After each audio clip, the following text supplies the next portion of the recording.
Hello there, happy Monday. My name is Kenny Conley.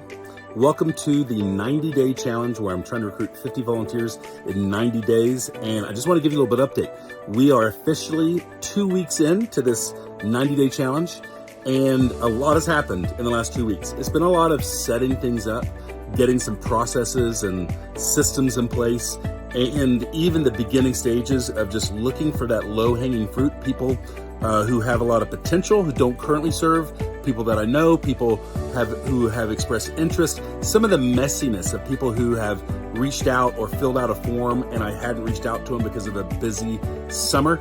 Well, the first week was setting up a lot of systems, and some of that last week as well. But then last week, starting to set up a volunteer orientation that is on a recurrence of every 2 weeks, essentially, and then sending out the emails and the text inviting people to that. And so we've had over 11 people sign up for volunteer orientations, and we had 4 people show up last week. 2 people weren't able to make it. But here's the encouraging thing, okay? I have a list where I'm putting the names of the people that I'm inviting, that I'm asking, that I've had conversations with, that have signed up for an orientation, or they're going to be signing up for an orientation, or they attended an orientation. And on that list right now, I have 22 names, okay? 22 names.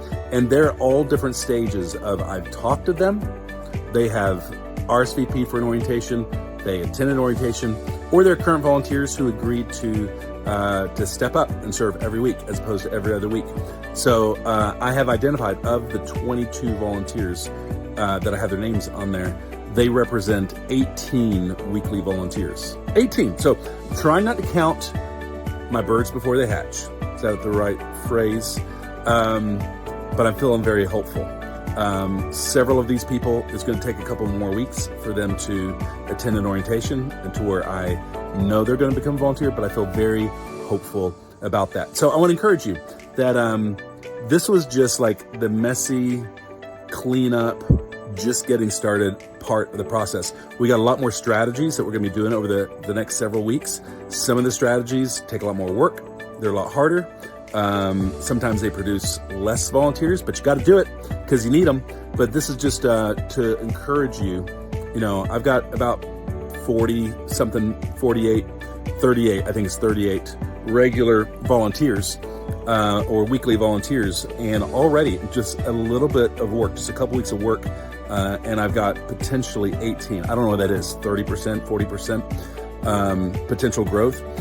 So starting tomorrow, I'm gonna build out a pipeline. I'm gonna talk more about it and talk about what it's for and why we use it and how we use the pipeline to continue to move people towards becoming permanent volunteers. So that's part of the process. I'm so excited about what's happening here. What's the process look like for you? How many volunteers and potential volunteers have you talked to?